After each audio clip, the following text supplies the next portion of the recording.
Hey everyone, welcome back to the channel. Today I'm going to tell you the fastest way to eliminate your debt. I'll also show you how the average homeowner with a mortgage can be $144,000 better off, a mindset shift around buying a house that will make you richer, and also the single biggest mistake that people make when it comes to refinancing. Now look, debt is probably one of our least favourite things to talk about. Debt can be crippling, both financially and emotionally. But debt is a reality for a lot of people, so best that you accept where you are, understand it as best you can, and make better decisions going forward. If you have debt, then you're being hit with a double penalty. First, you're paying interest. So if you paid $30,000 for a car but borrowed the money over 5 years, then you probably end up paying about $37,000 for the car. And to make matters worse in that case, after 5 years that car is probably worth $12,000. So because of that interest, you're paying more for whatever you buy. You're paying more than what's on the sticker price. The second penalty is that your money is not being invested because it's all going out as interest. I actually made another video on the true cost of debt, so you should check that out. I'll put a link in the description below. And if you subscribe to my channel and seen the videos on investment, you also know about the power of long-term investing and compound growth. So if you invested the $37,000 instead of buying a car and left it invested for 30 years, then today it'll be worth over $800,000. That car and that car loan are probably costing you a lot more than you realise. As you can see, the decisions you make around debt today will have a big financial impact further down the road. And look, I get it, a lot of us need a car, so investing that money right now might not be an option for you, but I just want you to understand the true cost of debt and also the impact it has on your financial future. At least then you can make a more informed decision and be smarter about your money. So while having no debt would be great, it's not the reality for most people. Buying a house is the big one. I don't know anyone that could save $400,000 to buy a house. I'm sure it's possible and a handful of people have probably done it, but most people just aren't that disciplined.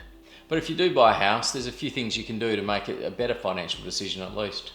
Firstly, try and buy a place that you're happy to stay in for a long time. Think 20 years or more. The classic middle class trap is to buy a small house. Then 5 years later, when you have some equity built up and a few pay raises, most people think they can afford a nicer house. So they sell that first one and buy a more expensive house with a bigger mortgage. And then 5 years later, they do it again and maybe even again after that. The problem is that each time and each new property means starting the loan repayments from scratch. This is the part of the loan at the start where the interest payments are the highest. If most of your money is paying interest instead of paying off the principal, you'll be spending a lot longer paying down that debt. Each time you get a new house and a bigger mortgage, the clock starts again. The second thing you can do is to be clear on the fees. Every time you buy or sell a house, pay off a loan or apply for a new one, there's going to be fees and transaction costs. Regularly upgrading your property just gives more money to the banks and the brokers. And third, make sure you know your credit rating and the impact that's going to have on your borrowing. And find a great deal for your mortgage by shopping around or using a broker to help you out. It's funny, we're happy to spend hours and hours planning, our next holiday, but we typically only look inside a house for about 20 minutes before we buy it. And it's the biggest expense we'll ever make. And we spend even less time researching, the loan and how much it's going to cost us for the next 30 years. Most people just stick with the same bank they've always been with and go ahead. Now, here's the mindset shift I was talking about at the start of the video. When most people buy a house, they go to their bank and they find out what's the maximum amount they can borrow. And then they go and buy a house for just under that amount, and spend the next 30 years paying it off. Or more realistically, they spend 10 years paying a lot of interest and then they refinance and buy a bigger house and start the whole process again. You should change your mindset and work it from the other direction. What's the minimum amount of house you need? What's the smallest house in the cheapest area that you can still feel safe, of course, and where you can build a comfortable life for yourself and your family? Then go and borrow that much. It might be half of what the bank was suggesting. And then try and pay that off in 10 years. So while your friends are paying off their mortgage and all that interest for another 20 years after you, you'll be investing money for your financial future. 30 years from now, your friends will finally own their own home, but they won't have any assets. You, on the other hand, will own your home, have lots of assets, and you've probably been retired for 5 years. So instead of finding out the maximum you can borrow, figure out the minimum you need. It's a big expense, so give it the time and consideration it deserves. Do your research, look at multiple options and work with professionals who know how the system works. But now let's talk about everyday debt. Like, the average person, you probably already have some debt. Let me show you how I paid down my debt faster and how you can eliminate your debt as well. This is the fastest way to do it. Firstly, it's pretty obvious, but the only way to do this is to pay down more than the minimum. So you might need to cut back on some spending, but it will pay for itself many times over. I use something called the debt avalanche method to really smash my debts. The debt avalanche method is where you pay the minimum amount possible on most of your debts and then put in some extra money to pay down the debt with the highest interest first. Once you have that one paid off, you move all that money onto the loan with the next highest interest rate. So I had a credit card, student loan and a car loan when I was in my 20s. My credit card interest was nearly 30%. I realised that the longer I had that debt and the more interest I would be paying long term. So I prioritised paying that off, and I put an extra $100 each month towards paying down that debt faster. I started with my credit card because it had the highest interest rate. And when I'd paid it off completely, I cancelled the card and I now use a debit card instead. My car loan was next on the list because the interest rate was higher than that on my student loan. I took the money I was paying off the credit card and that extra $100 and started paying off the car loan faster. When the car loan was paid off, I started using all that money to pay off my student loan. If you've done any research on paying down debt, you might have also heard of the snowball method. This method is where you pay off the smallest debt first. The reason that some people like this one is the motivation factor. It feels like you've got momentum as you get rid of that small debt really quickly. And once that's paid off, you move on to the next smallest debt. But look, be really clear. The fastest way, the most financially effective way to pay off your debt fastest is to use the debt avalanche method. It gets rid of the high interest first, saving you more time and money than the snowball method. Once I'd paid off all that high interest debt, I felt a huge weight lift off my shoulders. Paying off debt gives you this emotional and psychological freedom that simply can't be measured in dollars. It'll probably take a bit of sacrifice to pay off these debts, but I promise you, it's more than worth it. If you do have a mortgage, then you would move all that money into paying off your house. In the distant future, when all your debts are gone, then you put that money into investing for your future.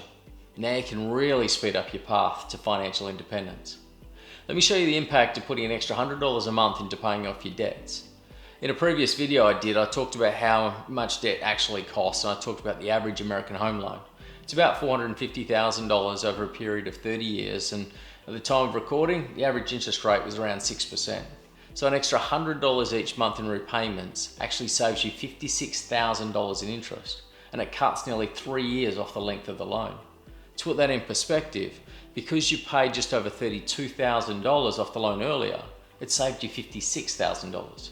So you can see that sacrificing a bit and spending a bit less to pay off your loans quicker doesn't give you a dollar for dollar return.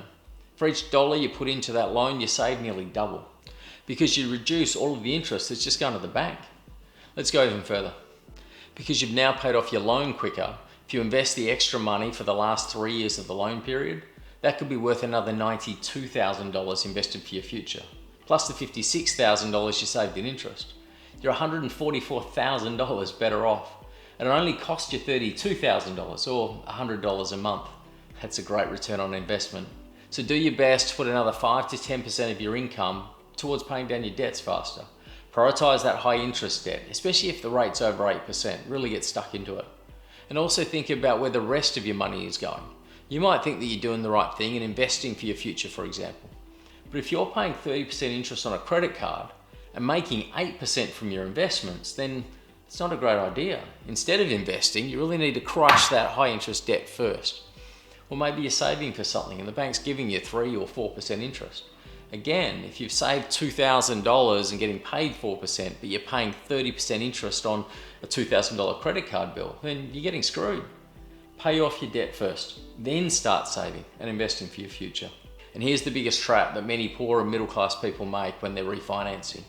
They might find they're struggling a bit with their debt, so they decide to refinance. And let's say you're paying $2,500 a month on your mortgage. You find a company that's happy to refinance your loan and you'll only have to pay $2,000 a month. You think you're a genius and that you've saved money. After all, you're $500 a month better off, right? But here's the catch that they don't highlight.